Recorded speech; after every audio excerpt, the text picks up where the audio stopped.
It's time now for another broadcast of The Young Musician. These programs explore new ideas and concepts in music education, introduce new works into the repertoire, and offer fresh insights into established compositions. Our host for the series is Haim Alexander, pianist, composer, and music educator. Mr. Alexander. Today I would like to welcome Israeli composer Haim Alexander.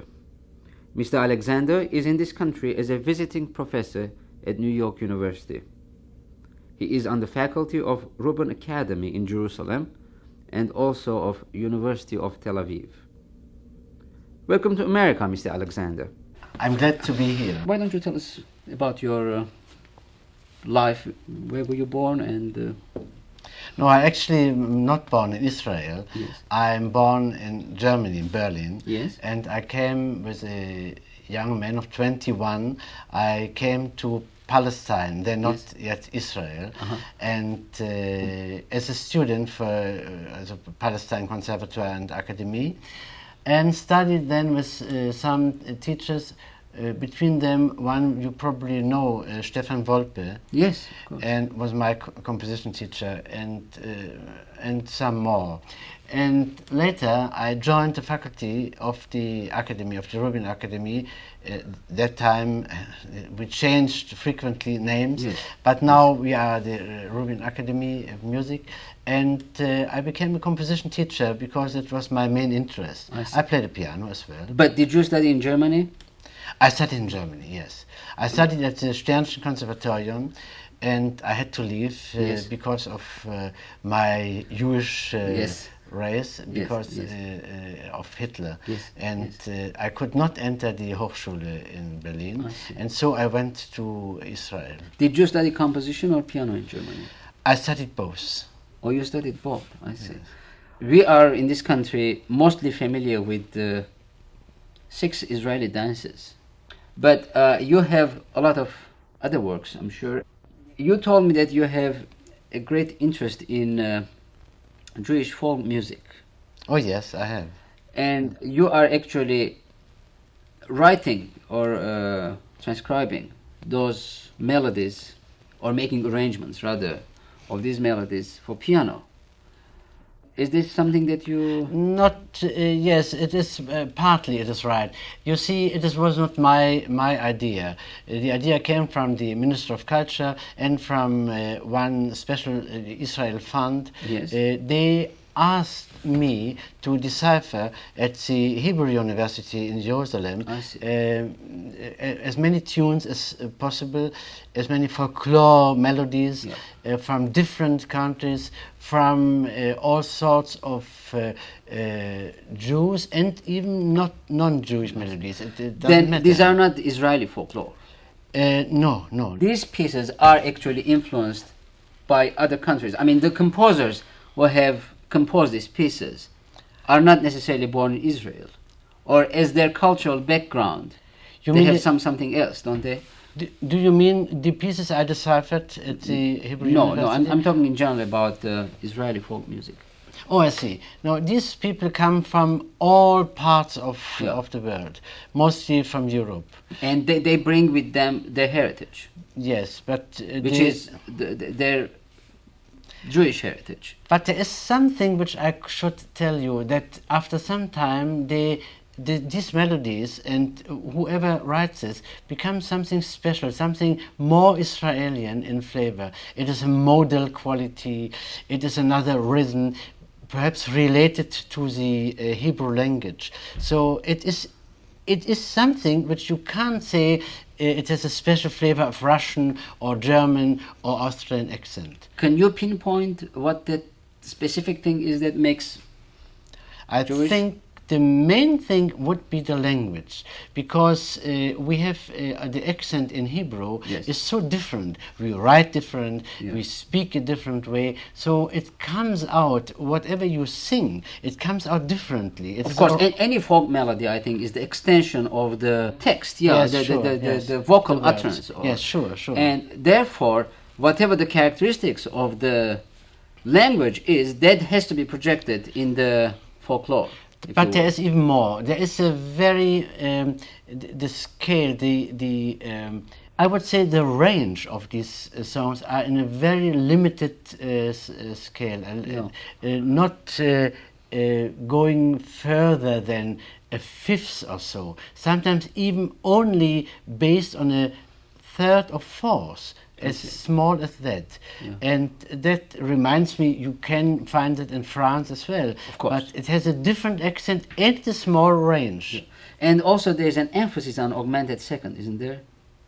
Or Not really. It is more, the augmented second is something which is specialized with the Hasidian melodies. I you see. Where do they come from? From Eastern Europe. You have some samples of those things. Oh with you. yes, I brought some, yes. And there is an arrangement that you have made, and I will play that. I would be very glad if you would do so. But before I do that, I think you have the actual folk song, Yeah. which you have brought with you. We would like to hear that first, and then I will play your arrangement. Fine. How's that? מנועים שבשכים וגם יוחד הנה מה טוב ומנועים שבשכים וגם יוחד הנה מה טוב ומנועים שבשכים וגם יוחד הנה מה טוב ומנועים שבשכי וגם יוחד הנה מה טוב ומנועים שבשכי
Certainly is very beautiful.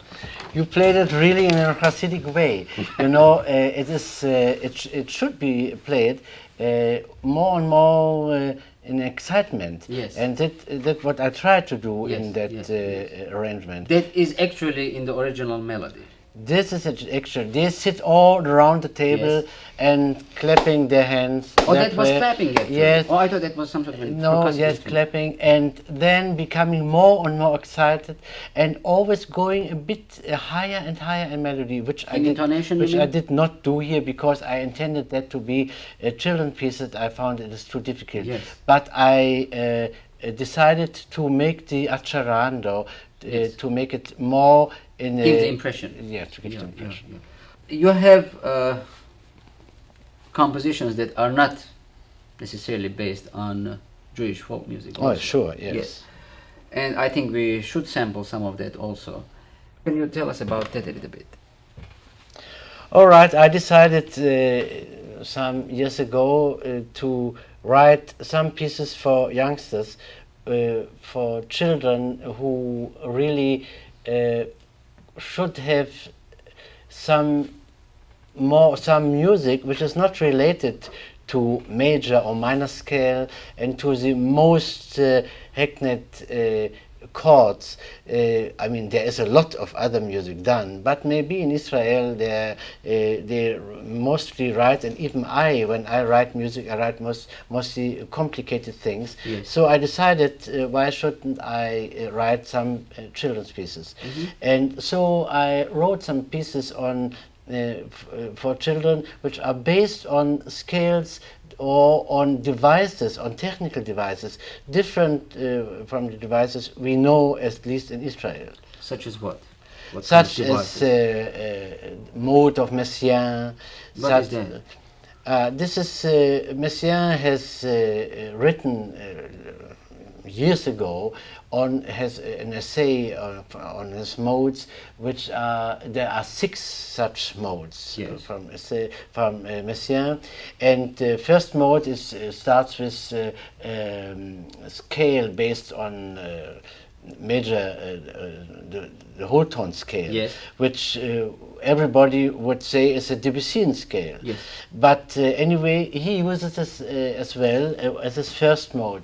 Interesting as it is, he never he uses it as a mode, but in his music it doesn't appear, because he thought then that it is used too much by the Impressionist school. I see. So the second mode is a mode with limited transposition possibilities. So you can only transpose it, for instance, one mode, you can only transpose the original twice. Well, that would be true for whole tone scale also. You can transpose to one key, right? That's right. Yeah. So this one is only one transposition possible. Yes. Because if you go then half a tone higher, you have only the same mode Starting from a different note. And so you have this scale, we call it minor major second scale. Could you demonstrate? Yeah, sure. That would be to the benefit of everybody, Yes. I think.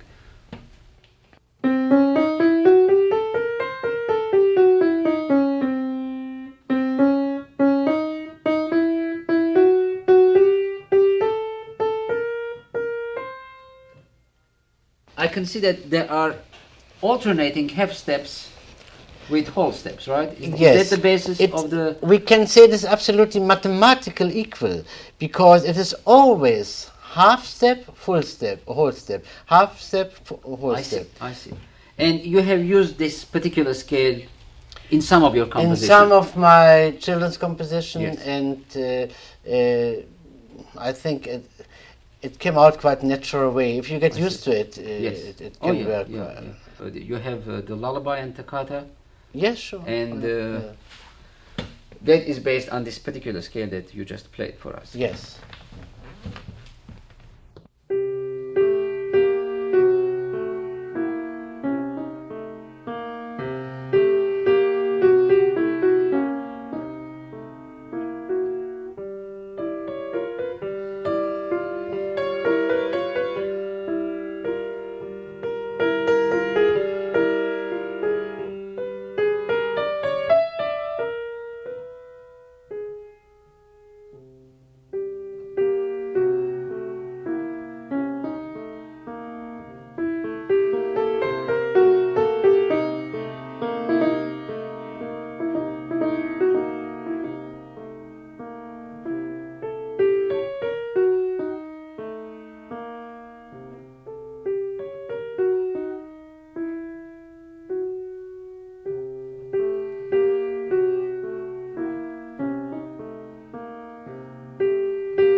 should do some forehand music. That would be fun, don't you think so? All right, Yes. why not?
Very, very beautiful and very useful for children, I think.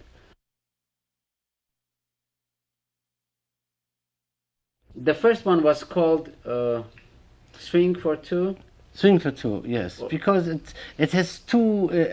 Swing is a swing in a jazzy way. I mean, in an old-fashioned Yes, jazzy yes, way. yes, yes. But it is also a swing because of barada, barada. It goes around and round like a swing. I So see, it has yeah, two yeah. different meanings. Yeah. Yes. And the second one, which is so original, I think, is called Slide for Two. Yes, because it is just an exercise for glissando for Yes, children. yes. But I think there is another element that is so interesting. That is, you really need to listen to the other person, because there are melodic lines when one player takes from the other player and then gives back, and there is this give and take business, which is you really right. have to know exactly how to pace. I think that is the most important thing in music, to listen to the other, The person, and not yeah. only to be a soloist all the time. Exactly. We here in this country get so many wonderful musicians from Israel. What is so extraordinary that prepares so phenomenal musicians in Israel? What is the education? What makes them so good? You should be the authority on this. Really, I'm flattered to hear about that, but I don't think. You see, we are a very small country, and then we have to make a living even more than other people. So when people decide really to make music and to either to play or to compose, then they really mean it. They really sit and work on it. And maybe that the atmosphere over there is a bit different, because I hear that young people sometimes don't know what to do with themselves. We know that very well, and if we have a spare time, for instance, a soldier comes home and he has only 3 months now and he has to go again to join the army, then in these 3 months he will certainly make the utmost in order to get all the possibilities of advancement. But is there a special technique for music education that what is the magic formula that you have? I mean, look at the proportion, how many young Israeli musicians there are. You see, I just would say, just come over and see for yourself, because I don't know of any magic formula. We just teach, plain teaching, and we just try our best to advance the pupil within their ability. But a composer has perhaps in a young country like this more ideals. He thinks, for instance, the Bible. He takes the Bible as the plain text of the Bible and composes music to it. He takes the association of the Bible. I would not say that the Bible is the only influence, yes, but I think it's the most important influence. Yes. To round off our program, I think I would play one more piece. That one is called Improvisation on a Persian Wedding Song. And it is basically a folk song again, isn't it? Yes. You see, here I say improvisation because I am going a little bit away from the actual song. I see. And the other songs I stick to the melody. Yeah. Here I stick to the melody, but I improvise on it, upon it. And this is quite a different approach. We should also say that some of these works are being published in this country now. And yes, the publisher is Schmidt Hall and McCrary.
Mr. Alexander, it was a rare pleasure to have you here. I hope you. you'll visit our country again and come and visit our program.